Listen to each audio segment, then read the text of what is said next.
कसाय के पर्याय वाला पॉइंट जो है नेक्स्ट पॉइंट आया हुआ है। कसाय के पर्याय में रस भेद, ठीक है, अंगराग, विलेपन, निर्यास, सुरभि, लोहित, ठीक है। एक श्रित इन्होंने मिस कर दिया जो कि बहुत कॉमनली यूज होता है, निर्यास, श्रित, कसाय, क्वाथ भी नहीं कहा इन्होंने। बाकी ये थोड़े से नए जो है रस भेद, अंगराग, विलेपन, सुरभि, लोहित, ये थोड़ा आप याद रख लेना। बाकी पूछे जाने वालों में निर्यास, श्रित, कसाय, क्वाथ ये थोड़े इंपॉर्टेंट है। कसाई की योनि जो है 5 योनियां कसाई की कही गई है, ठीक है, जो कि 5 रसों के अनुसार है, ठीक है। ओके। लवण रस जो होता है 6 रस होते हैं, मधुर, अम्ल, लवण, कटु, तीत, कसाय, एक्सेप्ट की हारित जिसने लवण की जगह पे क्षार को रस बताया, लक्ष्य ल और श, ल को श में चेंज किया, क्षार बताया है। तो लवण रस की कसाई योनि होती नहीं, उससे पॉसिबल नहीं है, ठीक है, क्योंकि लवण रस से न स्वरस, न कल्क, न कसाय ऐसे कुछ बन नहीं सकते, ठीक है। बाकी पांचों की है। पुटपाक विधि से स्वरस निकाला जाए अग्नि संयोग वगैरह करके, तो ऐसे कौन से द्रव्य है जिनमें इस टेक्नोलॉजी का यूज होता है पुटपाक स्वरस का? तो एक तो नीम के पत्ते हैं, एक वासा के पत्र हैं, ठीक है। इनमें जो है पुटपाक स्वरस वाली विधि का जो है प्रयोग होता है, ठीक है। एक यहाँ पे अनुकल्प और होना चाहिए था, यहाँ पे लिखा हुआ नहीं है, आप चाहो तो लिख सकते हो। अनुकल्प विधि से स्वरस, आपको जब आप एमसीक्यू वगैरह लगाओगे प्रीवियस ईयर के तो आपको वो क्वेश्चंस भी मिलेंगे पूछे हुए। तो अनुकल्प स्वरस जो है वो ब्राह्मी का निकाला जाता है, ठीक है, ब्राह्मी का अनुकल्प विधि से स्वरस। नेक्स्ट पे आइए, आपका है शीतोपलादी चूर्ण। ये वाला टॉपिक देखिए। शीतोपलादी चूर्ण जो है चरक आचार्य ने राज्यक्षमा रोगाधिकार में शीतोपलादी चूर्ण का उल्लेख कर रखा है, ठीक है। अब ऐसा नहीं कि कोई एक आचार्य उल्लेख कर देता तो उसके बाद कोई करता ही नहीं, और फिर बहुत सारे लोगों ने किया हुआ है, ज्यादातर का राज्यक्षमा में ही है, ठीक है। एक दो हम याद रख लेते कि चरक ने राज्यक्षमा में कर रखा है, ठीक है। इसका अनुपान पे बहुत क्वेश्चन पूछे जाते हैं, क्योंकि जनरली हम लोग जब शीतोपलादी चूर्ण पेशेंट को देते हैं खाते हैं तो शहद के साथ दिया जाता है, लेकिन एक्चुअल में जो है इसका अनुपान शहद और घी है, शोध्र सर्पी इसका अनुपान है, ठीक है। इसके घटक देखिए, 5 घटक इसके अंदर है, ठीक है। इसके घटक याद करना बहुत ही आसान है। रीजन इसका ये है कि हम जो शीतोपलादी इसका नाम है उसी के अकॉर्डिंग इसके घटक याद कर लेते हैं। शीतोपैलादी, हर एक लेटर से एक एक वर्ड बनेगा। सी से सीता बन जाएगा, ता से तुगाछीरी बन जाएगा, ठीक है, पा से पीपली बन जाएगा, ला से एला इलायची या बहुला कह लो, दा से दालचीनी जिसको त्वक भी कहते हैं, ठीक, ये चीजें बनेगी। ओके, शीतोपैलादी, सी से क्या, सीता, ता से तुगाछीरी, पा से पीपली, ला से बहुला, बहुला या एला, ठीक है, दा से दालचीनी जिसको त्वक या त्वक कहते हैं, ठीक है। ये इसके घटक हो गए। और क्वेश्चन इसमें आता है इसके रेशियो को लेके, ये सारी पूछी हुई बातें हैं इसके रेशियो को लेके। इनका रेशियो क्या है, तो रेशियो इन्होंने लिख दिया है 16 8 4 2 1, घटता जा रहा है, 16 उसका ठीक आधा, 8 फिर ठीक आधा, ऐसे ऐसे घटते घटते 1 तक पहुंचा, ठीक है। श्लोका में एक वर्ड आता है इसके लिए, वो कहता है अंत्यात ऊर्ध्वम द्विगुणितम। जो चरक आचार्य की आप बुक देखोगे चरक संहिता, तो उसके श्लोक में लिखा है अंत्यात ऊर्ध्वम द्विगुणितम, यानी कि अंत से ऊर्ध्व की ओर जाओगे तो दुगना होता जा रहा है। ये सबसे अंत में कौन है, दालचीनी, त्वक। इसको 1 मान ले तो इसके जस्ट अगले वाला 2 हो जाएगा, फिर 4, फिर 8, फिर 16। तो अंत्यात ऊर्ध्वम द्वि, कई बार है ना सिर्फ इतना वर्ड लिख के अंत्यात ऊर्ध्वम द्विगुणितम, और ऑप्शन देख के पूछा हुआ है कि बताओ कौन सा योग है ये, तो ये शीतोपलादी चूर्ण है जिसमें अंत्यात ऊर्ध्वम द्विगुणितम हो रखा है। नेक्स्ट पे चलिए आप तालिसादी चूर्ण से। तालिसादी चूर्ण भी जो है राज्यक्षमा प्रकरण का है, दोनों की बात लिखी है कि चरक ने, वैसे देता दोनों ने इसको राज्यक्षमा प्रकरण में माना हुआ है, ठीक है। और तालिसादी चूर्ण याद रखने के लिए हम ये वाली बात याद रखते हैं, टीएमएसपी से बोला दे एला सीता, ठीक है, ये निमोनिक यूज करते हैं जब आपको चरक संहिता वगैरह कराई है, ठीक है, काय चिकित्सा, तब भी ये सारी बातें याद कराई है, ठीक है। और वैसज्य में भी यहाँ पे भी देख ले रहे हैं, टीएमएसपी से बोला दे एला सीता, तो टी से तालिस पत्र, एम से मरीच, एस पी सौंठ और पीपली, बोला वंशलोचन, ठीक है, दे दालचीनी, एला इलायची, सीता चीनी, ठीक है, सीता, सीता चीनी को कहते हैं, शर्करा भी लिखा रहता है। टीएमएसपी से बोला दे इला सीता। अब इसमें भी वही झंझट है जो कि शीतोपलादी में था, कि इसके रेशियो भी याद रखने पड़ेंगे आपको, जैसे उसमें रखते, उसका आसान है, इसका उसके मुकाबले थोड़ा सा टफ है, लेकिन उतना नहीं है। देखो ये रेशियो जो शुरू के हैं यहाँ वाले, ये तो इन्होंने यहीं पे लिख दिए हैं, ये देखो 1:2:3:4:5 ऐसा करके, ठीक है, एक एक बढ़ता जा रहा है। तालिसपत्र 1 है तो मरीच 2, 3, 4, 5 ऐसा करके इन्होंने लिखा है, ठीक है। फिर वो कह रहे हैं कि त्वग और एला ये जो दो कंटेंट है, यानी कि दालचीनी और इलायची, ठीक है, ये तालिसपत्र से आधी मात्रा में लिए जाते हैं। श्लोका में इसके लिए वर्ड लिखा मिलता है त्वग एले च अर्धभागी के। तो वो पूछता है एग्जाम में बकायदा कि एला त्वग ये तालिसपत्र से कितने लिए जाते हैं, आधे, दुगने, चार गुने ऐसे करके पूछेगा, तो आपको याद रखना है आधे लिए जाते हैं त्वग एले च अर्धभागी के। और शर्करा जो है, ठीक है, शर्करा तो ऑब्वियसली ज्यादा ही ली जाएगी, ठीक है, कम का तो शर्करा फिर इन्होंने बताई 8 गुना, 8 गुना शर्करा लेनी है। लेकिन ध्यान रखना जो वो 8 गुना शर्करा बताई है वो पीपली से बताई हुई है, पीपली से 8 गुना मात्रा में लेनी है, ना कि तालिस पत्र से। पीपली से 8 गुना मात्रा में लेनी है, ऐसा करके इसमें बता रखा है। और इस तालिस पत्र वाले के जो है टोटल है कितने, 8 घटक, जबकि शीतोपलादी के थे 5 घटक, दोनों ही राज्य एक्समा प्रकरण के हैं, ठीक है। शीतोपलादी वाला जो है वो आर्द्र कफ में भी काम आता है, ठीक है, ये भी एक क्वेश्चन उसमें आया करता है, ठीक। नेक्स्ट पे आइए, ठीक है। नेक्स्ट चूर्ण अपने पास हो जाता है हिंगवाष्टक चूर्ण, बहुत फेमस चूर्ण है, खूब यूज भी होता है ओपीडी में, ठीक है। भेषज रत्नावली ने इसको अग्निमांद्य प्रकरण में लिख रखा है, वाघभट का देखोगा तो गुल्म प्रकरण में मिल जाएगा। तो इसका काम बेसिकली वहीं से है, मतलब अग्नि बढ़ाने से रिलेटेड इसका काम है।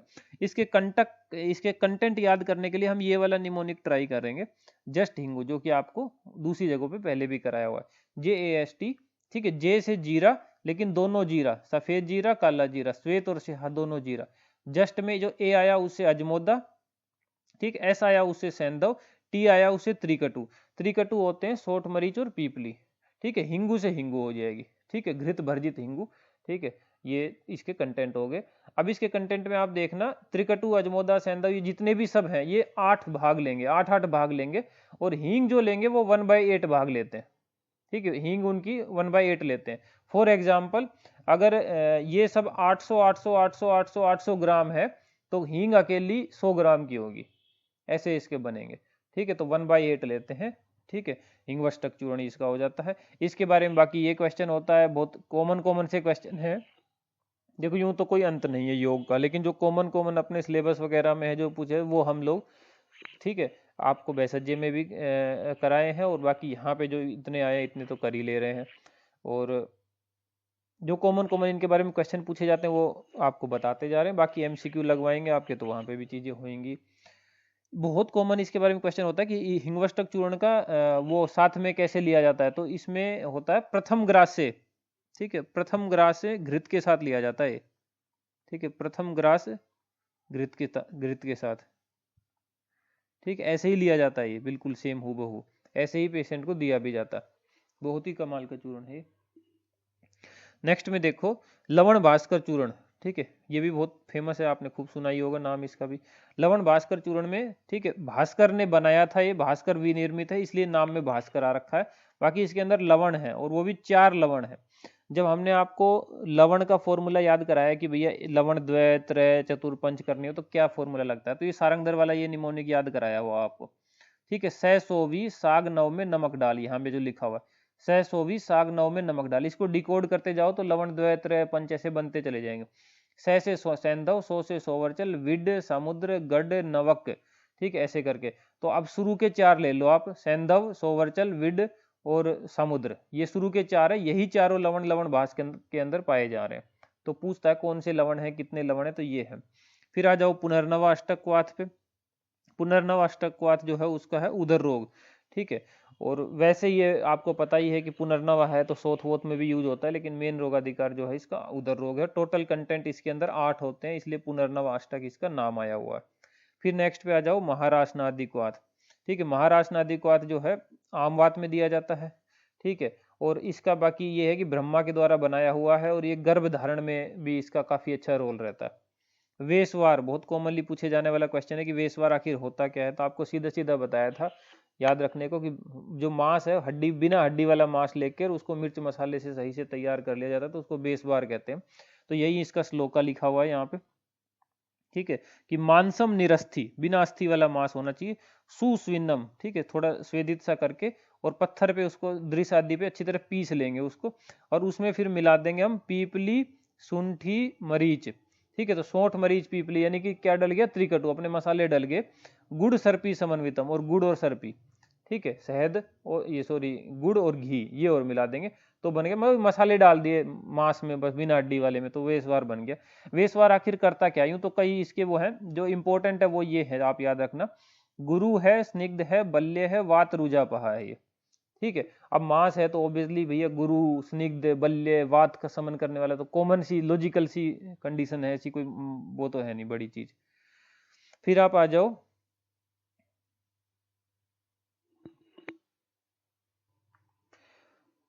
क्षीरपाक योग्य द्रव्यों की बात हो गई। पहले ही बात हुई थी ऊपर कि देखो अरुचि और अहितकर प्रभाव जो होते हैं ना, उसका नाश करने के लिए क्षीरपाक होता है, ठीक है। ये कुछ एग्जाम्पल है जिनका कॉमनली क्षीरपाक किया जाता है।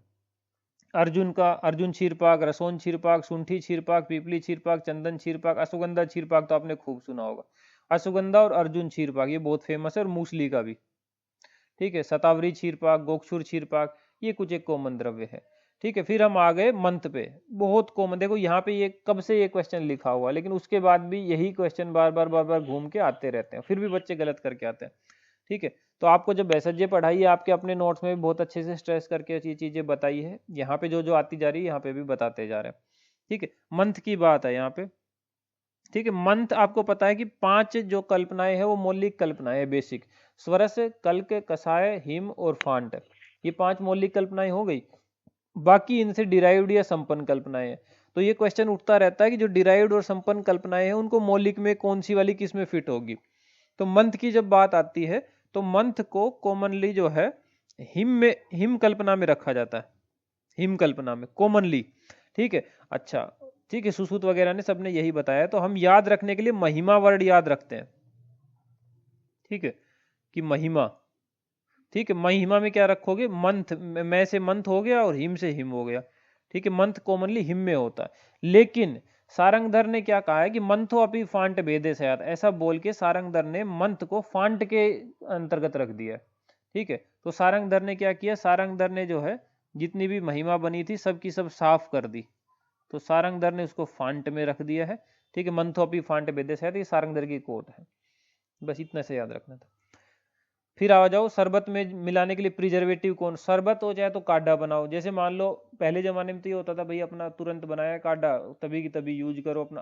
आजकल तो आपको पता है कि कमर्शियलाइजेशन का जमाना, ये रखना पड़ता है लंबे टाइम तक, और फिर कोई घर पे तो बनाएगा नहीं, तो ये सोडियम बेंजोएट, पोटेशियम मेटाबाइट मेटाबाई सल्फाइड, साइट्रिक एसिड, ये सब डलते हैं प्रिजर्वेटिव, अभी भी मतलब यही चीज डलती है जब हम लोग बनाते हैं, तो यही डालते हैं उसमें कॉमनली, ठीक है। सिंपल अपनी कॉलेज लेवल पे। तो अवलेह पे आ जाओ आप, ठीक है, अवलेह के बारे में अब। तो अवलेह आखिर बनता कैसे है, तो ये श्लोक सारंगधर का यहाँ पे उठाया हुआ है, ठीक है, कि क्वाथ आदि नाम, क्वाथ आदि नाम मतलब क्वाथ है और दूसरी भी कल्पना है, स्वरस वगैरह और इस तरह की जो भी, पुनः पाकात, उनको पकाते रहो पकाते रहो पकाते रहो, तो पकाते रहने पे वो गाढ़ा हो जाएगा। तो क्वाथ आदि नाम पुनः पाकात कथ्यते सा रस क्रिया, तो उसी को जो है रस क्रिया कहते हैं, उसी को अवलेह कहते हैं, उसी को लेह कहते हैं। सयात तन मालम पलोन्मिता, और उसका जो मान है यानी उसकी जो डोज है वो एक पल आपको पता है पै 4 की तरह बनता है, तो 4 तोला एक पल में होता है, तो 4 तोला इसकी डोज मान रखी है। वो बात दूसरी, जब आपको वहां पे याद कराया था आपके खुद के बैसेज वाले जो नोट्स हैं इनको छोड़ के, वहां पे सब आपको एक्सप्लेन किया था कि वैसे तो 4 तोला है, और 4 तोला और किस किस की होती है, और यादव जी ने इसकी डोज जो है व्यवहारिक रूप से 4 तोला न मान के 1 ही तोला रखी हुई है। खैर ये परिभाषा याद रखना। फिर यहाँ पे एक पॉइंट आ रखा है, नेक्स्ट देखो, कि आचार्य यादव जी त्रिकम जी गुडुची घन को संस्मनीवटी के नाम से देते हैं, और इसका प्रयोग जो है ज्वर में किया जाता है। तो गुडुची घनवटी या गुडुची रस क्रिया ये संस्मनीवटी के नाम से, और इसका प्रभाव जो कार्य है वो ज्वर घन है, ठीक है। नेक्स्ट पे आओ, नेक्स्ट पॉइंट लिखा हुआ है, अवलेह निर्माणार्थ जो चाशनी तैयार करते हैं ना, वो चाशनी 2 तार वाली चाशनी होती है, ठीक है। आगे चलिए, नेक्स्ट पे देखो, अवलेह के पाक के लक्षण बहुत कॉमनली पूछे जाते हैं, आपको खूब मिलेंगे। अवलेह पाक के लक्षण क्या है, तो टोटल इनको गिन के रखो तो 6 के करीब लक्षण है ये, ठीक है। 6 लक्षण है, सारंगधर जी के बताए हुए हैं। 6 लक्षण ऐसे है कि गंध, वर्ण और रस, इन 3 को अलग अलग काउंट कर लिया है, गंध उद्भव, वर्ण उद्भव, रस उद्भव। अच्छा, सुपक्वे मतलब अच्छी तरह पक जाएगा, ठीक है। तंतु मतवम, ठीक है, तंतु मतवम क्या होता है कि तार की तरह उसको ऐसे छोड़ो तो तार की तरह वो नजर आएगा, तंतु बनेंगे उसमें, ठीक है। अपसु मज्जति, अपसु मतलब जल होता है, मज्जति मतलब डूब जाएगा। अवलेह जो बना हुआ है अगर उसको पानी पे डालो तो तैरेगा थोड़ी ना, उसमें डूब जाएगा। स्थिरत्वम, स्थिरत्व का मतलब कि उसमें स्थिरता की प्रॉपर्टी होती है। एक तो आपका लिक्विड होता है जैसे तेल घी या कोई भी जल वल, उसको आप डालो किसी पात्र वात्र में तो फैल जाएगा वो तुरंत। ये क्या करता है अवलेह, च्यवनप्राश हो गया जैसे, ये स्थिर रहेगा वहीं पे, जहां आपने डाल दिया वहीं पे रहेगा, ये नहीं कि फैल गया उसमें। पीड़ित है मुद्रा, पीड़ित मुद्रा का क्या मतलब है, ये अवलेह जो होता है इस पे अगर आप अपनी दो, एक कई की जगह उंगली भी, अंगुली भी विमर्दित ऐसे निशान बन जाते हैं। मुद्रा होती है मोहर, जो स्टैंप नहीं होती है, स्टैंप को संस्कृत में मुद्रा कहते हैं, मुद्रा है स्टैंप के लिए। ठीक है, तो इस पे मुद्रा का निशान लगाओगे तो निशान मतलब बन जाएगा, मतलब उतनी उतना सॉलिड टाइप का ये है। और उंगली से भी यूं थोड़ा सा प्रेस करोगे तो उंगलियां उस पर छप जाएगी, मतलब ये बात है कहने की। तो पीड़ित मुद्रा मतलब दबाने पे उसमें मुद्रा का निशान बन जाएगा। गंध वर्ण और रस, उसकी भैया जो भी अवले बन रहा है उसकी पेक्यूलियर गंध, उसका कलर, उसका टेस्ट वो उसमें हो जाना चाहिए, तो हम समझेंगे कि अवले जो है बन के पक के तैयार हो गया, ये अवले के पाक के लक्षण है। तो याद रखना, सुपक्व हो जाए, तंतु मतंतु बनने लगे, जल में डूबता हो, स्थिर रहे, पीड़ित मुद्रा बनती हो, गंधवर्ण रस हो, तो ये तैयार हो गया। 6 लक्षण है सारंगधर जी के बताए हुए। बाकी तो और आचार्यों ने बता रखे, लेकिन अपना सिलेबस में यही चलता है, सारंगधर यही पूछा भी जाता है। ठीक है, अवलेह में जो प्रक्षेप मिलाए जाते हैं वो हमेशा ठंडे होने पे मिलाए जाते हैं। जैसे कि आपने कॉलेज में भी च्यवनप्राश बनाया होगा तो आप जानते हो कि आग से नीचे उतार के बाद में उसमें जो है प्रक्षेप डलते हैं। ठीक है, और जो शहद डलता है वो हमेशा जब ठंडी हो जाती है तभी डाला जाता है, गर्मा गर्म में शहद का प्रक्षेप वो नहीं डालते हैं। नेक्स्ट पॉइंट आ जाओ आप, वासा अवलेह। वासा अवलेह राजयक्ष्मा रोगाधिकार की मेडिसिन है। ठीक है, इसके घटक में है वासा है, इसके अंदर चीनी है, पीपली है, मधु है और सरपी भी इसके अंदर डला हुआ है। ठीक है, बाकी आप ये याद रखना, वासा पीपली है, मधु सरपी तो चली जाएंगे। राजयक्ष्मा प्रकरण आपको कॉमनली, बहुत कॉमनली क्वेश्चन में मिलेगा। ठीक है, और आपको पता ही है कि वासा के बारे में ये फेमस कोट है, जब हम आपको याद कराते हैं तो ये आती है, यहाँ पे भी बात आई तो कर लेते हैं। रक्षा करके हम याद रखते हैं, रक्षा। ठीक है, रक्तपित्त कास और क्षय। ठीक है, एक श्लोक है ना, वासाया विद्यमान विद्यमान से आशायाम जीवित से रक्तपित्ती क्षयी काशी किमर्थम अवसीति। रक्तपित्त क्षय और कास वाले को परेशान होने की क्या जरूरत है। तो रक्तपित्त क्षय तो फिर राजयक्ष्मा ही लगा लो आप, एक तरह से खांसी और मिल गई उसमें तो बन ही रहा। तो अधिकार याद रखना कोई ऐसी मुश्किल नहीं होगी आपके लिए, अभाव प्रकाश का राजयक्ष्मा रोग। नेक्स्ट में चलो आप, च्यवनप्राश। च्यवनप्राश दो है चरक चिकित्सा के, जो पहला वो है चैप्टर रसायन वाला, उसमें 4 पाद है, दूसरे में भी 4 ही वाजीकरण में। तो जो रसायन का पहला पाद है उसी के अंदर ये आता है, अभय अमल की ये वाले में च्यवनप्राश। जब आपको वहाँ याद कराते हैं हम चरक में। ठीक है, और भैंसज्य में भी, तो उस यहाँ तो ज़्यादा डिटेल नहीं लेंगे, तो आपको याद हो तो बाबा ना आमले का च्यवनप्राश खाकर बाबा हरा भरा हो गया, ऐसे करते हैं ना याद, बाबा से ब्रह्म रसायन 1 ब्रह्म रसायन 2 ऐसे करके उसके सारे चैप्टर के निमन वो याद करते हैं योग। ठीक है, खैर देखिए अब कॉमन क्वेश्चन च्यवनप्राश के बारे में। कुल क्वाथ द्रव्य, इसमें जो क्वाथ बनाते हैं काढ़ा, उसके टोटल द्रव्य यहाँ पे इन्होंने 39 लिखे हुए हैं, लेकिन मेरी समझ से 39 नहीं है, क्योंकि चरक में जब हम लोग पढ़ते हैं तो चरक में हम 36 ही द्रव्य पढ़ते हैं, उनको अगर हम गिने तो 36 ही द्रव्य आते हैं।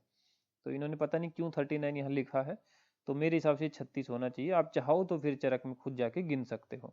ठीक है, प्रत्येक एक एक पल की मात्रा में लिया गया है, पल आपको खुद ही बताता है कि वो 4 तोला के बराबर होता है। ठीक है, ये जो 36 द्रव्य हैं इनसे सेपरेट आमले हैं जो कि 500 नग, नग मतलब संख्या में 500 लोगे आप।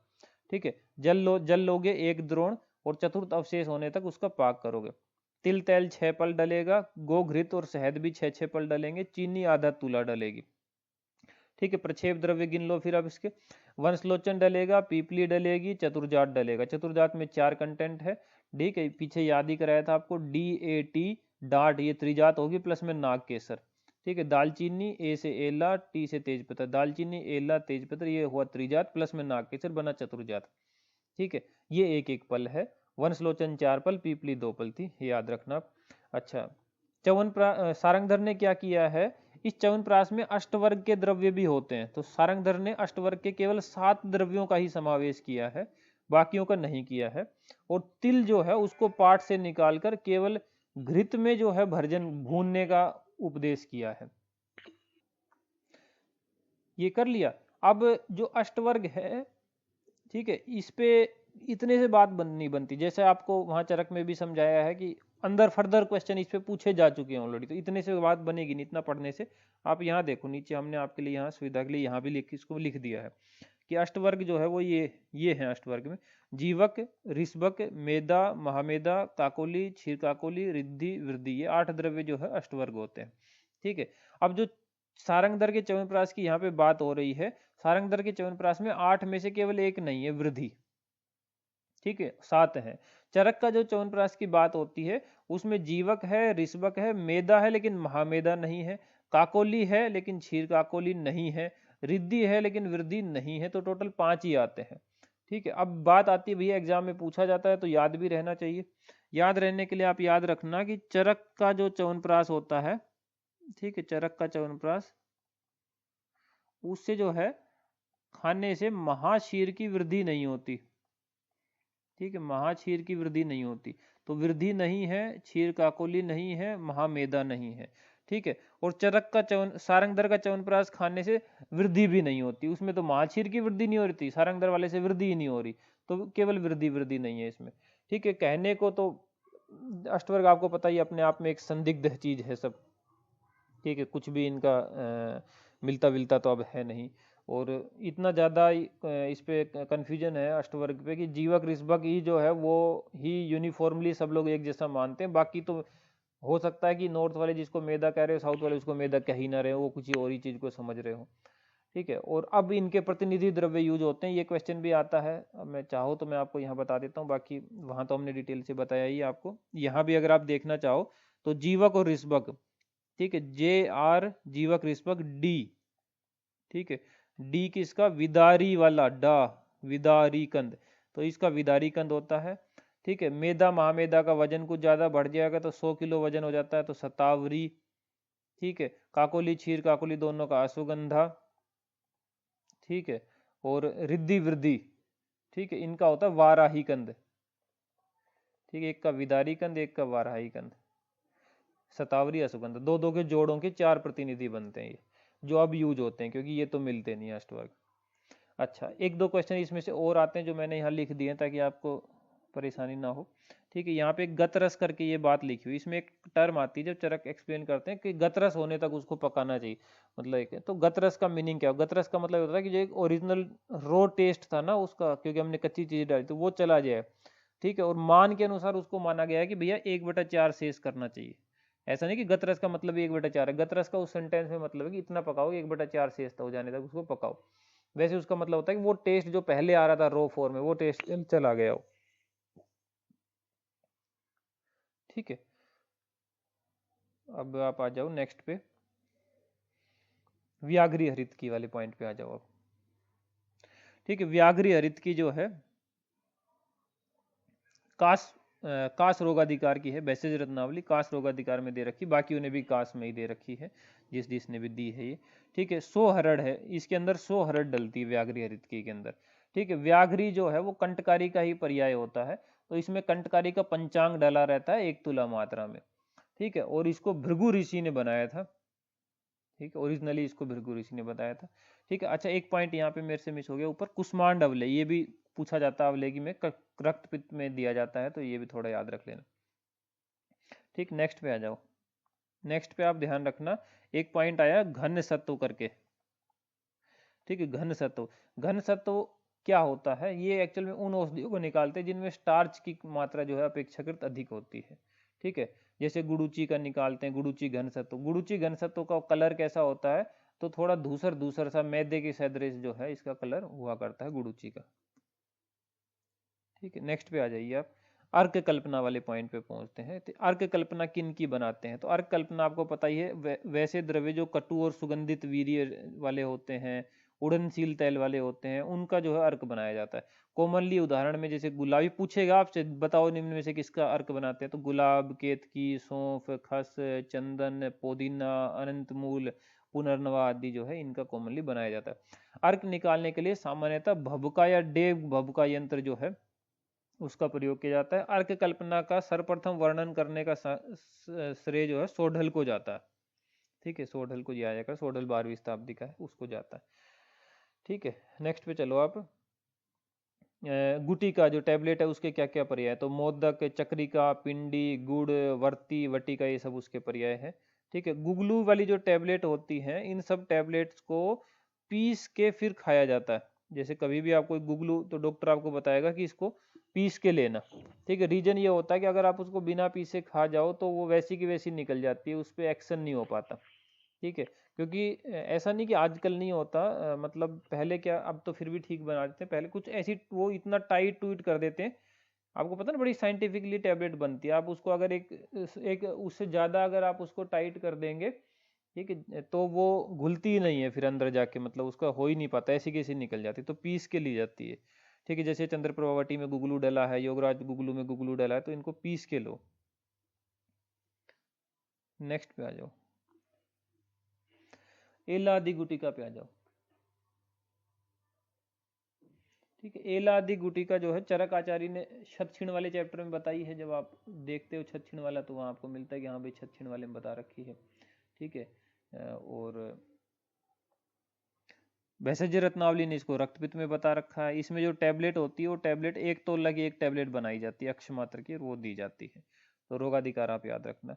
ठीक है, बाकी चरक जब आपको कराया तो वहाँ पे हर चैप्टर के वाइज जो है निमोनिक वगैरह जिसमें जो सा रोगाधिकार आ रखा है वो कराया ही है। संजीवनी वटी में देखो, संजीवनी वटी में कुल 10 घटक है, बहुत ज्यादा कॉमनली पूछे जाने वाला क्वेश्चन है। ये यहाँ पे जितनी भी बातें लिखी हैं वो सब पूछी हुई बातें हैं, ऐसी कोई भी नहीं है कि जो नहीं लिखी, क्योंकि इतना पुराना सब मैटर हो चुका है कि इसमें ऐसा कुछ बचा नहीं कि जो नहीं पूछा है। अब इससे भी आगे की बातें होती हैं। ठीक है, फिर भी इतना तो आप एटलीस्ट याद रखो ही, तो मैं कम से कम इतना आपको बहुत अच्छे से करा दे रहा हूँ। संजीवनी वटी 10 घटक हुए इसमें, याद रखने के लिए इसके 10 के 10 घटक पूछे जाते हैं कि कौन सा है कौन सा नहीं है। तो आप ये वाला निमोनिक याद रखना जो मैंने यहाँ पे लिखा हुआ है आपके लिए, कि भले संजीव के 3 वत्स थे, भले संजीव के 3 वत्स, वोच्ड कृष्ण नगर विद गुड़ गोमूत्र। ठीक है, कृष्ण नगर देखा उन्होंने किसके, गुड़ गोमूत्र के साथ। भले संजीव के 3 वत्स, वोच्ड कृष्ण नगर विद गुड़ गोमूत्र। भले से आपका भला तक हो जाएगा। ठीक है, संजीव से आपका संजीवनी वटी हो जाएगा। 3 वत्स हो गए यहाँ पे। ठीक है, 3 वत्स में देखो त्रिफला है। ठीक है, हरित की, विविध की, आमल की। ठीक है, वत्स से जो है आपका वत्सनाभ हो जाएगा। ठीक है, और वोच्ट से जो है, इसको रहने दो आप, कृष्ण नगर, कृष्णा हो जाएगा, नागर हो जाएगा। विद से विडंग हो जाएगा। ठीक है, गुड़ गोमूत्र। ठीक है, वोच से आपको वचा लेना पड़ेगा, सॉरी। ठीक है, और गुड़ से आपका एक्चुअल में यहाँ पे कंफ्यूज मत हो जाना, गुड़ से गुड़ूची है। ठीक है, इसको बनाते वक्त भी मैं सोच रहा था कि कहीं आप ऐसा न मानने लगो कि ये गुड़ू ना लिखा हुआ, तो बहुत रेयर ही है कि वो ऑप्शन भी किसी हिसाब से बनाएगा। ठीक है, इसको अपना गुड्डू करो, विद गुड्डू गोमूत्र, नहीं तो गुड़ी कर दोगे वहां आके, फिर बोलोगे आप। ठीक है, गुड्डू गोमूत्र करो इसको। ठीक है, तो गुड्डू से गुड़ूची करो, और गोमूत्र की इसमें भावना है। ठीक, अनुपान भी इसका याद रखना, अनुपान इसका आर्द्रक, स्वरस और मधु, ये इसका अनुपान लिया जाता है। ठीक है, इसकी डोज देखो, इसकी डोजिंग जो है अलग अलग है अकॉर्डिंग टू द डिजीज। अजीर्ण और गुल्म में यूज कर रहे हो, ठीक है, तो AG1। ठीक है, अजीर्ण में और गुल्म में AG1, तो एक एक वटी देते हैं। ठीक है, विसूचिका में 2-2 वटी है। सांप ने काटा, सांप के 3 भेद होते हैं, याद है आपको, सब कराए हैं जब अगत तंत्र में कराया है तो। ठीक है, दर्विकर मंडली राजीमान। ठीक है, DMR करके याद कर लेते हैं, मेन मेन 3 ही है ये। जैसे वात पित्त कफ 3 होते हैं, दर्विकर मंडली राजीमान वात पित्त कफ वाले, तो 3-3 वटी दे देंगे इसमें। ठीक है, और सन्निपात ज्वर में जो है 4-4 वटी दे देते हैं। ठीक है, और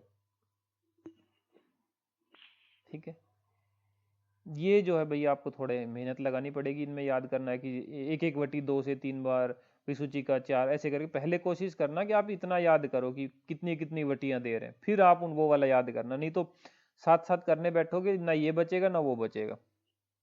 पहले इतना ही करना जितना आपको ये बताया। फिर आप आ जाओ नेक्स्ट पे, चंद्र प्रभावटी पे। चंद्र प्रभावटी रोगाधिकार प्रमेय है, खूब पूछा जाता है। चंद्र प्रभा का मतलब क्या है, चंद्र प्रभा का मतलब कचूर है, कचूर को डिनोट कर रहा है। दूसरे प्रमुख घटक में इसमें स्वर्णमाक्षिक होता है, लोह भस्म होती है, शिलाजीत होती है, और ऑब्वियसली गुगलू भी है इसके अंदर। नेक्स्ट आ जाओ शंखवटी पे। शंखवटी अजीर्ण में बताई गई है, रसेंद्र सार संग्रह RSS की है। ठीक है, नींबू स्वरस की इसमें भावना है, मुख्य घटक में पारद है, गंधक है, वत्सनाभ है। ठीक है, और याद रखना खूब भैया, नींबू स्वरस की भावना कॉमन क्वेश्चन है। नींबू स्वरस की भावना यूं पूछना कि इसमें वत्स है, वत्सनाभ है या नहीं है, तो ये इसमें वत्सनाभ है। फिर आप आ जाओ रसोनादिवटी में, ठीक है, लहसुन वाली, ठीक है, विसूचिका में दिया जाएगा, ये नींबू स्वरस की भावना है इसमें। याद रखना ये छोटी छोटी सी बातें हैं, लेकिन पूछी पूछी जाने वाली बातें हैं। आरोग्य वर्धनीवटी बहुत कॉमन टैबलेट है, खूब ओपीडी में यूज होती है। रस रत्न समुच्चय ने इसको कुष्ठ रोगाधिकार में लिखा हुआ है, ठीक है। और इसमें निम्ब स्वरस की भावना है, ध्यान रखना निम्ब की है, नींबू की नहीं है। निम्ब यूज होता है नीम के लिए, तो नीम के पत्र स्वरस की भावना है, नींबू की नहीं है। मुख्य घटक इसका कुटकी है, और उसमें लोह भस्म, अभ्रक भस्म, ताम्र भस्म, त्रिफला भी इसके अंदर डाला हुआ है, बहुत सारे कंटेंट इसके अंदर डले हुए हैं, ठीक है। और सर्व रोग प्रशमनी है ये, ठीक है। वैसे कुष्ठ रोगाधिकार है, वैसे ये दुनिया भर के रोगों में बता रखी है। लास्ट में इसमें लिखा हुआ श्लोक में श्री सर्व रोग प्रशमनी श्री नागार्जुन योगिना, श्री नागार्जुन योगी ने इसको शुरू में बनाया था, ठीक है। भले ही लिखा वाग्भट वाली बुक में रसरत्न समुच्चय, जो रस वाग्भट वाली बुक है, लेकिन बनाया नागार्जुन। ये क्वेश्चन भी पूछा जा चुका है कि किसने बनाया इसको, तो नागार्जुन ने बनाया इसको। नेक्स्ट पे चलो, चित्रक अधिवटी। चित्रक आपको पता ही है कि दीपन पाचन का काम करता है, तो गृहिणी में डाला हुआ है, ठीक है। चाहे दोनों ने चक्रधर चरक सबका गृहिणी में, मातुलुंग स्वरस और दाड़ में स्वरस की इसमें भावना है। नेक्स्ट आओ लवंगादिवटी, ठीक है। वैद्यक जीवन बुक से लिया हुआ है, विलास तो इसके चैप्टर्स का नाम है, वैद्यक जीवन विलास, थर्ड ऐसे कुछ रेफरेंस रहता है, थर्ड चैप्टर में ऐसा कुछ। तो इसके घटक देख लो आप, ठीक है। ऐसे एक निमोनिक भी है बड़ा पुराना सा, जो हम इसमें याद रखें, लवंग के बबूल खदीर पर अटके हैं, ऐसा करके याद रखते हैं हम लोग। तो लवंग भी है इसके अंदर, ठीक है, खदीर भी है इसके अंदर, बबूल वृक्ष तो की स्वरस भी इसके अंदर है, ठीक है। और 8 घंटे के अंदर अंदर इसको इसको चूस लो, तो 8 घंटे के अंदर अंदर खांसी को नष्ट कर देती है। तो अभी भी खूब देते हैं लवंग आदि टैबलेट पेशेंट को चूसने के लिए, अपना चूसते रहना 2-2 घंटे पे, ठीक है। नेक्स्ट पे चलो, चंद्रोदयवर्ती। चंद्रोदयवर्ती जो है, ठीक, नेत्र रोगों में काम आती है चंद्रोदयवर्ती। इसको घिस के और आंखों पे लगाते हैं। इसका मुख्य घटक जो है वो शंखनाभि है, बाकी इसके अंदर मनेशिला भी डला हुआ है, ठीक है। इसका मर्दन जब कर रहे होते हैं बत्ती बनाने के लिए, तो बकरी के दूध के साथ मर्दन करके इसकी बत्ती बनाते हैं, फिर वापस घिस के लगाने के लिए जल या शहद से घिस कर इसको लगा लिया जाता है। नेक्स्ट पे चलो, योगराज गुगलू। योगराज गुगलू चक्रदत्त ने आमवात रोगाधिकार में इसको बता रखा है, ठीक है। सारंगधर ने भी इसको ऐसे ही बता रखा है। वैसे रत्नावली ने इसको महायोगराज गुगलू या योगराज गुगलू रसायन नाम से लिखा हुआ है। इसके अंदर 50% जो है गुगलू होता है, बाकी और बड़े सारे कंटेंट है इसके। आमवात याद रखना आप योगराज गुगलू का, खूब पूछे, बहुत कॉमनली मिलेगा। अभी जब एमसीक्यू भी आपको कराऊंगा वैसे जगह, तो वहां भी देखोगे खूब कॉमन क्वेश्चन है, ठीक है। एक व्योसादिवटी और है, ये और देख लो, बहुत कॉमनली पूछी जाने वाली व्योसादिवटी, पीनस श्वास कांस जीत, ठीक है, इसमें आती है। व्योस का मतलब होता है त्रिकटु, जो कि होता है सोंठ मरीच और पीपली, ठीक है। फिर गुगलू में एक ये त्रिफला गुगलू है, ये भी बहुत कॉमनली पूछा जाएगा आपसे। त्रिफला गुगलू में 5 द्रव्य होते हैं, ठीक है। 4 तो ये खुद ही बता रहा है, त्रिफला गुगलू, 3 तो त्रिफला और 1 गुगलू। एक बस आपको याद करने में मेहनत लगानी पड़ी, वो लगानी पड़ी पीपली, ठीक है। त्रिफला गुगलू फेमस है अर्शगुल्म के लिए, अर्शगुल्म भगंदर, ठीक है, भगंदर अर्श इनके लिए, भगंदर और अर्श के लिए मेनली फेमस है, अर्श भगंदर के लिए। सारंगधर ने इसको बता रखा है। मुख्य घटक इनमें सबसे ज्यादा क्वांटिटी में गुगलू ही इसके अंदर होता है।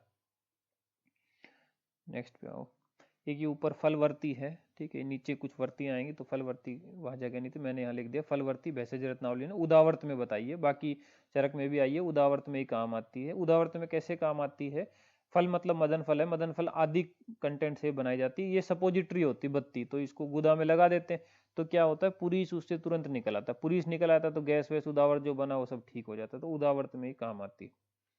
फिर आप आ जाओ कैसोर गुगलू पे, ठीक है। कैसोर गुगलू भी खूब फेमस, कॉमनली पूछी जाने वाली, आपने खूब यूज भी करी होगी, ठीक है। तो वात रोग अधिकार की है ये बेसिकली, ठीक है। बाकी कुष्ठ, वात रक्त और व्रण व्रण कई चीजों में दी जाती है, मेनली रोग अधिकार इसका वात रक्त लगता है। कंटेंट इसके देख लो भैया, ठीक है, कई कंटेंट है वैसे, बाकी मुख्य मुख्य देखो। त्रिफला भी इसके अंदर डला हुआ है, त्रिकटु भी इसके अंदर डला हुआ है, दोनों है। गुड़ूची भी है, गुगलू भी है, विडंग है, त्रिवृत है, दंतिमूल है, घृत, ये इसके कंटेंट है। और ठीक है, नेक्स्ट पे देखो सिंहनाद गुगलू। सिंहनाद गुगलू जो है आमवात रोगाधिकार की औषधि है, मुख्य घटक इसका एरंड तेल होता है। बाकी कंटेंट इसके लिख दिए क्योंकि कंटेंट पूछता है इनके, कैसोर के, सिंहनाद के, त्रिफला के, इनके कंटेंट अक्सर पूछ लिया करता है। तो इसके कंटेंट देख लो, त्रिफला है इसके अंदर, सिंहनाद गुगलू के अंदर, गुगलू तो ऑब्वियसली रहना ही है, एरंड तेल बड़ा फेमस है तो एरंड तेल रहना ही है, गंधक और आपको मेहनत लगेगी याद करने में, बाकी तो कोई खास ऐसा नहीं। ठीक है, एरंड तेल होना ही था, गुगलू ऑब्वियसली होना था, गुगलू है तो टोटल ये 6 द्रव्य हैं इसके अंदर। सौभाग्य शुंठी पाक, ठीक है, सौभाग्य शुंठी पाक जो है जनरली स्त्रियों की बीमारियों से रिलेटेड है, मेनली सूतिका स्त्री या सूतिका रोग से पीड़ित इन इस तरह की में है। ठीक है, शुंठी इसका मुख्य घटक है और इसको खाने से स्त्रियों का सौभाग्य उदय हो जाता है, उनके स्तन वगैरह सब, मतलब जितनी भी वो प्रॉब्लम फेस करी लगभग सब पे ये काम करता है, इसलिए उनका सौभाग्यदायक है, इसलिए नाम फेमस हो गया सौभाग्य शुंठी पाक। ठीक है, सूतिका रोग अधिकार में ही डली हुई है ये। अनुपान इसमें अजाचीर का है, ये ध्यान रखना आप। ठीक है, और ये 2 ही लिखे हुए हैं, स्तन दार्डेकर सौभाग्य जन्म स्त्रीण, लेकिन हैं कई सारे फायदे इसके, रोगाधिकार और इतना ही आप याद रख पाओगे, सब आपको पता है। एक ही योग के 20 फायदे होते हैं, 20 कहाँ आदमी फिर कर सकता, मुख्य रोगाधिकार फायदे देख लिए जाते हैं। फिर आप आ जाओ नेक्स्ट पे मूसली पाक पे। ठीक है, ये मूसली पाक हो गया। मूसली पाक तो जानते ही हो भैया कि वाजीकरण अगर नहीं जाना आयुर्वेद के वैद्य ने तो फिर क्या जाना, वाजीकरण रसायन तो बड़े फेमस है। तो परम वाजीकारक है ये मूसली पाक। ठीक है, वाजीकारक के साथ साथ ये नेत्र रोगों में भी काम आती है, ये बड़ा इसका यूनिक पॉइंट है। वैसे तो इसके सारे फायदे वाजीकरण वाले, लेकिन एक नेत्र रोग का फायदा भी इसके श्लोक में लिखा मिलता है। भारत भैषज्य रत्नाकर वाली बुक में ये मिलती है, और में भी मिलती हो, लेकिन इन्होंने लिखा भारत भैषज्य रत्नाकर के बारे में थोड़ा मैं आपको बता दूं। भारत भैषज्य रत्नाकर बहुत ही फेमस बुक है। ठीक है, और शायद अगर आप लोग प्रैक्टिस करते हो तो आपने इस बुक को खरीद के रखा भी होगा। श्री नगीन लाल छगीन लाल साहा, ठीक है, ये बड़े फेमस वैद्य हैं। ऊंझा फार्मेसी, आपने नाम ही सुना होगा, ऊंझा फार्मेसी इतनी फेमस है। ठीक है, ऊंझा फार्मेसी के वो रहे हैं ओनर, ये नगीन लाल छगीन लाल साहा। ठीक है, उन्होंने ये बनाया था भारत भैषज रत्नाकर। भारत भैषज रत्नाकर बेसिकली कोई एक कंपाइलेशन है, ये कंपाइलेटरी वर्क है, मतलब संकलन किया हुआ है। ठीक है, कैसे संकलन है, 5 वॉल्यूम में आता है, 5 भाग में आता है ये। ठीक है, और इसको बनाने में करीब करीब, अगर मैं सही याद रख पा रहा हूँ तो 13 वर्ष के आसपास लग गए थे इसको बनने में। जब ये बनाया गया उस वक्त फार्मेकोपिया नहीं था, आयुर्वेदिक फार्मेकोपिया नहीं कि होना चाहिए ना भाई, आयुर्वेद में कितनी दवाइयां हैं, कहाँ कौन से योग वर्णित है, इस तरह से। तो एक तरह का ये फार्मेकोपिया है ये आयुर्वेदा का। ठीक है, नगीन लाल छगीन लाल साहा का बनाया हुआ, ऊंझा फार्मेसी वाले का, भारत भैषज रत्नाकर, बड़ी फेमस बुक है। इसमें सब दवाइयां मिल जाती है, जितनी भी है सबका कलेक्शन कर दिया एक जगह पे। ठीक है, बाकी दोनों मूसली डली हुई, कभी पूछ ले मान लो कौन सी मूसली डलती है मूसली पाक में, तो सफेद मूसली काली मूसली दोनों मूसली डलती है इसमें। आ जाओ आप हरिद्रा खंड पे। हरिद्रा खंड आप जानते हो भाई, एलर्जी वेलर्जी उदर्द शीत पित्त और इनमें खूब फेमस है ही, तो यही इसका रोगाधिकार है हरिद्रा खंड का। नारिकेल खंड पे आ जाओ, सूल में जो है वैसे सूल रोगाधिकार है। सोवरचल लवण पे आ जाओ, लवण कल्प है। एक तो होता है नमक और एक होता है लवण कल्प। लवण कल्प में क्या करते हैं कि वो उसको अर्क पत्र और नारिकेल पत्र इनमें लगा कर आग उग पे सेक लेते हैं, थोड़ा लवण में और गुण आ जाते हैं, उसके कलर वलर चेंज हो जाते हैं। ठीक है, तो उसको लवण कल्प कहते हैं। कई तरह के लवण कल्प है, अर्क अर्क लवण कल्प, नारिकेल लवण कल्प, ठीक है। तो ऐसे सोवरचल लवण जो है, वैसे तो लवण में नाम आता है उसका, लेकिन उसमें अग्नि का संयोग होता है बनने में, तो उसको भी लवण कल्प में गिना जाता है कि वो भी एक तरह का लवण कल्प है। बाकी फेमस में जैसे कि नारिकेल लवण पे क्वेश्चन पूछे जाते हैं, तो मैंने इसको मैं क्या कर रही, तो इतना तो कम से कम कर रही, तो ये इंक्लूड कर दिया यहाँ। तो जैसा है भाई, अब नमक है उसमें, तो नारियल का रस रूस है तो पाचन करेगा, पित्त का नाशन करेगा, अम्ल पित्त हर है, सूल हर है, ये सब चीजें करता है। फिर ये क्षार वाला एक पॉइंट इन्होंने दिया है रसार्णव के अंदर। रसार्णव आप जानते हो भैरवानंद की बुक है, और पार्वती परमेश्वर संवादात्मक है, भैरव ने प्रसन्न किए हुए हैं, तो भैरव का नाम भी रहता है। और सर्वे मल हरा क्षारा, कहने का मतलब ये हिंदी में मैंने लिख दिया यहाँ पे कि सभी क्षारों का जो विशेष गुण है वो मल नाशन करना है। ठीक है, अपामार्ग क्षार क्या फायदा करता है, विशेषतः श्वास रोग में काम आता है। स्नुही क्षार विशेष रूप से विसूचिका का नाशक है। यव क्षार स्वेदल होता है, मूत्रल होता है, और भी कई प्रॉपर्टी है जो क्षार में कॉमन प्रॉपर्टी होती है तो होती है। क्षार सूत्र पे आ जाओ।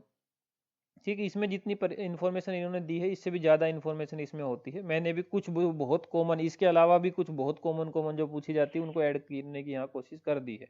बाकी करता तो फिर बहुत डिटेल हो जाती फिर अपने आप में, तो बाकी तो जहाँ आपको कराई है वहाँ पे है ही, यहाँ पे भी कुछ डाली है। जैसे कि ये कहते हैं कि चक्रदत्त 11वीं शताब्दी का है, चक्रदत्त बुक, चक्रपाणी दत्त की लिखी हुई हिस्ट्री ऑफ आयुर्वेद में आपको इतने अच्छे से सब कराया, ये आपकी ultimate history of Ayurveda book में जब आपको कराया था। चक्रदत्त में विस्तृत वर्णन है इसका। और क्षार सूत्र शब्द जो है वो चरक चिकित्सा के 12वें अध्याय में भी आया है। चरक चिकित्सा का 12वां अध्याय शोथ चिकित्सा सवेथु चिकित्सा अध्याय है। ठीक है, तो ये बात इसकी ठीक है बाकायदा कि हाँ भैया वहां पे आया है, लेकिन वहां पे किस रेफरेंस में आया है, तो वहां पे भगंदर चिकित्सा के रेफरेंस में आचार्य चरक ने कहा है कि क्षार सूत्र का प्रयोग करना चाहिए। तो चरक तक ने भी क्षार सूत्र मेंशन किया है। ठीक है, तो ये कहना कि क्षार सूत्र सर्वप्रथम ही चक्रदत्त की है, उससे पहले के लोग गवार थे, उनको पता ही नहीं था एकदम क्षार सूत्र का, तो ये गलत है। चरक तक में भी ये वर्ड आया है क्षार सूत्र। तभी तो चरक कहता है यत ई अस्ति तद अन्यतर यद ई नास्ति तत्क्वचित। जो यहाँ है वो दूसरी जगह भी हो सकता है, लेकिन जो मैंने नहीं कहा वो फिर कोई कहता भी नहीं। ठीक है, तो चरक ने क्षार सूत्र दिया है भगंदर चिकित्सा में। ठीक है, अब दो तरह की बात आती है। एक, अगर आप बात ये लो कि क्षार सूत्र निर्माण विधि किसने बताई, तो निर्माण विधि ना चरक में है ना सुश्रुत में, तब तो चक्रदत्त की बात पहली लग जाए, क्योंकि चक्रदत्त ने पहली बार उसके बनाने का तरीका भी बताया कि वही धागा वागा लेके रजनी चूर्ण स्नुई क्षीर इन दोनों की ना, हल्दी और स्नुई इनकी भावना दे दे के उसको बनाओ। ये बात चरक और सुश्रुत दोनों ने नहीं बताई, लेकिन प्रयोग बताया। प्रयोग चरक ने तो यहाँ बता दिया भगंदर चिकित्सा सवितु वाले चिकित्सा चैप्टर। सुश्रुत आचार्य ने भी क्षार सूत्र का प्रयोग बकायदा लिखा है। ठीक है, यहाँ पे सूत्र वर्ड ऐड करना है। कभी आप सोचो कि सुश्रुत ने क्षार का बताया, केवल क्षार सूत्र का नहीं बताया। अक्सर कई गाइड वगैरह में बात गलत लिखी कि चरक में सुश्रुत में क्षार सूत्र है ही नहीं। नहीं, सुश्रुत में भी क्षार सूत्र है, बकायदा क्षार सूत्र का नाम लिया है सुश्रुत ने। सुश्रुत चिकित्सा अध्याय 17 वहां करा है, तब भी बड़े स्ट्रेस से आप देख के आपको ये बात वहां भी नोट कराई है। सुश्रुत चिकित्सा 17 में विसर्प नाड़ी स्तन रोग वाले अध्याय में नाड़ी वर्ण के रोग अधिकार में ये बात बताई है। ठीक है, हाँ निर्माण जरूर हम क्रेडिट दे सकते हैं चक्रदत्त को। सुश्रुत आचार्य ने वहां पे जब आपको याद करवाते हैं हम लोग, ठीक है, तो BAN करके याद कराया है। ठीक है, कि भगंदर में, ठीक है, अर्बुद में और नाड़ी व्रण में, इन तीन में जो है सुश्रुत आचार्य ने यूज करना बताया है। और चैप्टर है नाड़ी व्रण वाला जहाँ पे ये बात बताई है। ठीक है, और अर्श में नहीं बताया है सुश्रुत आचार्य ने। सुश्रुत आचार्य ने अपनी बुक में अर्श में क्षार सूत्र का प्रयोग करना नहीं बताया। अर्बुद में बताया, भगंदर में, नाड़ी व्रण में। चक्रदत्त ने जो है अर्श में भी बताया है, भगंदर में बताया, नाड़ी व्रण में बताया हुआ है। ठीक है, काश्यप ने क्षार सूत्र का प्रयोग अरिकीलक में बताया। अरिकीलक वही चरम कील की तरह ही हो गया, तो वहां पे भी उसको बांध के काट के अलग कर देगा, तो काश्यप का क्षार सूत्र जो है वो अरिकीलक में। तो ये बात है भैया क्षार सूत्र से रिलेटेड। निर्माण पूछे तो चक्रदत्त लगाओगे, वैसे पूछे तो भैया सुश्रुत में यूज है। इवन किस किस डिजीज में और कैसे कैसे यूज करना है उसमें सुश्रुत का ही चिकित्सा 17 का श्लोक हूबहू कॉपी मारा है चक्रदत्त ने अपनी बुक में, श्लोक तक भी नहीं अपना बनाया है। नेक्स्ट पे चलो, स्नेह साधन का सामान्य कर्म, ऐसे करके ये बात है। स्नेह साधन का सामान्य कर्म जो है, तो आपको जो भैंसजी आपके वाले नोट्स में कराई, तो ये सब बातें मैंने इतनी बढ़िया तरीके से, इतने अच्छे से कराई है। यहाँ तो बड़े कंफ्यूजिंग तरीके से लिखी हुई है। ठीक है, तो आपको अच्छा कोई बहुत यहाँ जरूरत नहीं, लेकिन फिर भी करा रहे हैं, तो जो इन्होंने लिखा है उतना तो मैं आपको यहाँ कराता ही हूँ। तो पहला क्वेश्चन यही कि भैया स्नेह कल्पना जो है सर्वप्रथम किसमें वर्णित है, तो स्नेह कल्पना जो है भैंसजी रत्नावली में, स्नेह कल्पना कहो या फिर स्नेह मूर्छन करके क्वेश्चन आता है बेसिकली, कि स्नेह मूर्छन का सर्वप्रथम वर्णन किसका है, तो स्नेह मूर्छन का सर्वप्रथम वर्णन भैंसजी रत्नावली ज्वर प्रकरण में है। ये क्वेश्चन हो गया। फिर करते कैसे हैं, तो स्नेह मूर्छन के लिए क्वाथ लिया, दुग्ध से पाक किया, कल्क से पाक किया, गंधर्व पाक, मंद अग्नि पर निर्जल होने तक पाक वाक कर लेते हैं। फिर रेशियो की बात आती है कि कैसे क्या लेना है, तो कल्क में स्नेह, कल्क स्नेह और क्वाथ, ये जो तीन चीजें हैं, ठीक है, इनका रेशियो 1:4:16 लेते हैं। 4 स्नेह फेमस है, घृत तेल वसा मज्जा, तो 4 वाला ही रेशियो हो गया 1:4:16। ठीक है, मेन आचार्य सब ने जो है यही वाला रेशियो माना हुआ है। लेकिन ये रेशियो एकदम हार्ड एंड फास्ट रूल नहीं है, अकॉर्डिंग टू कि भैया किससे सिद्ध कर रहे हो, इसमें वेरिएशन आएगी। उसी वेरिएशन को लेके ये इतने सारे पूरे पैराग्राफ आगे वाले बने हुए हैं। मैं आपको समझाता हूँ। ठीक है, ठीक है, अगर 5 या उससे अधिक द्रव, ठीक है, 5 या उससे अधिक द्रव, द्रव इसमें क्या है, जिसको इन्होंने क्वाथ कह रखा है, वो क्वाथ एक्चुअल में द्रव है, क्योंकि क्वाथ ही लो ऐसा जरूरी नहीं है। ठीक है, द्रव भी लेते हैं। ठीक है, कोई भी चीज चलती है। ठीक है, तो 5 या उससे ज्यादा, 5 या उससे ज्यादा कोई भी आप द्रव से अगर सिद्ध करोगे इसको, ठीक है, स्नेहपाक करोगे, तो प्रत्येक द्रव्य जो है स्नेह के बराबर लोगे फिर, यानी स्नेह 4 गुना ले ही रहे हैं तो प्रत्येक स्नेह के बराबर लोगे। 5 से कम लोगे तो फिर वही 4 गुना वाला रूल लग जाएगा।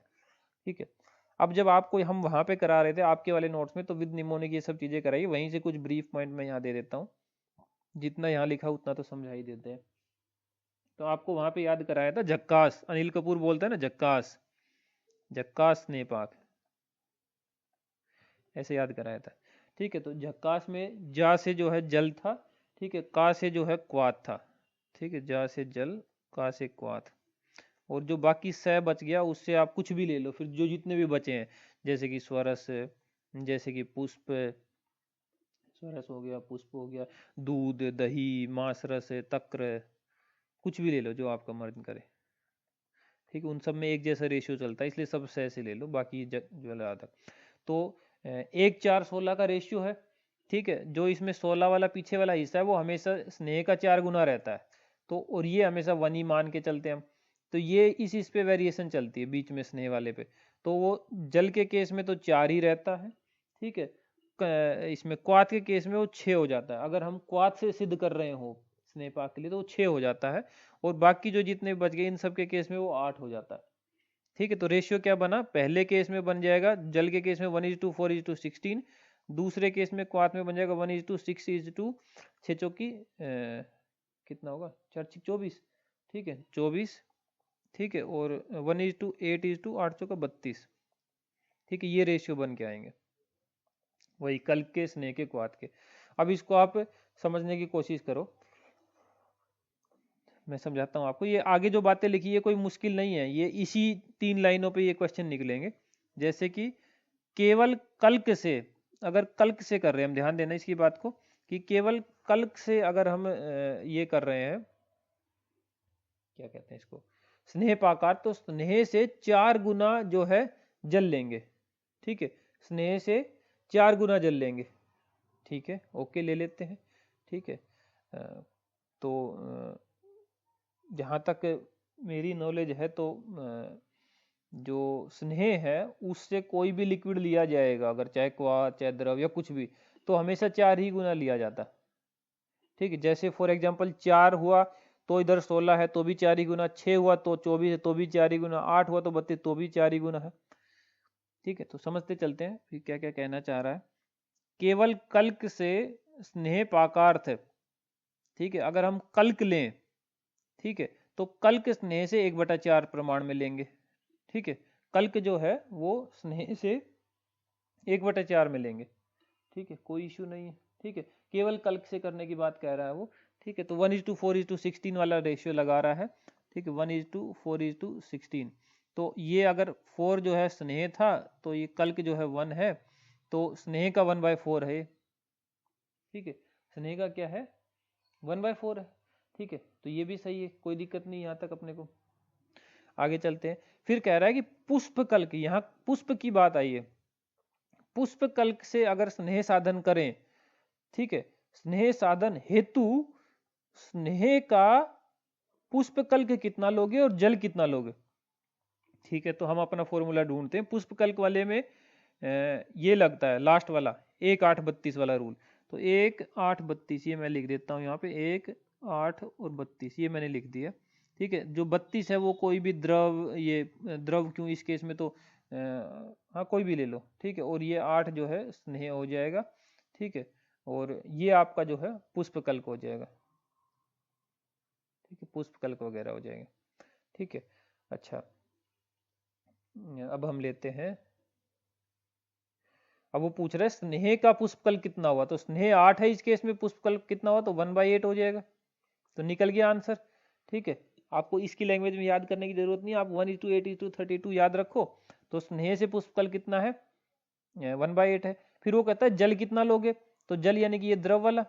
ठीक है, तो द्रव ये जल इधर वाला हमेशा ही 4 गुना रहा है, तो इस केस में भी 4 ही गुना, तो ये सोल्व हो गया पूरा।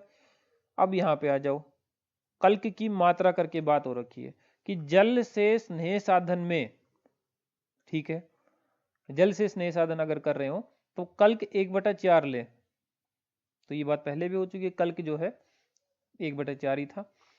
क्वाथ से अगर स्नेह साधन कर रहे हो तो कल्क 1/6 ले। ठीक है, एग्री करते हैं, क्योंकि 1:6:24 वाला रेशियो चलेगा क्वाथ में, तो कल्क जो है 1/6 रहेगा स्नेह से, अगर क्वाथ से कर रहे हो तो। ठीक है, यानी कि 24 वाले में क्वाथ हो इधर तो ये 1/6 हो जाएगा। अगर स्वरस से कर रहे हो तो आपको बताया कि स्वरस से करो, चाहे पुष्पकल से करो, चाहे दूध से, दही से, मांस रस से, इनसे किसी से भी करो तो लास्ट वाला 1:8:32 वाला रूल लगेगा। तो इसने स्वरस का तो स्वरस में भी 1/8 हो गया। दूध में, दही में, मांस रस में से स्नेह साधन कर रहे हो तो भी वो 1/8 वाला, और वो तो हमेशा 4 गुना ही लगता है एंड वाला। तो ये सारा आपके इन तीन से निकलेगा, 1:4:16, 1:6:24, 1:8:32। ये आपको याद रखना, बाकी तो घूम फिर के कैसे भी कान पकड़ के पूछ ले, वो आंसर आपका सारा निकल जाएगा। ठीक है, कोई डाउट हो तो बताओ। बाकी आपकी अल्टीमेट बेसिस ये कल्पना वाली बुक्स में बहुत ही प्यार से, बहुत ही डिटेल में, बहुत ही बढ़िया से समझाया है। इस तरह का कन्फ्यूजन रखा भी नहीं, रेशियो वाइज समझाया है, विद निमोनिक समझाया है। जितना जितना इन्होंने यहाँ बताया था वो मैंने यहाँ भी एक्सप्लेन कर दिया है। ठीक है, तो चलें आगे फिर।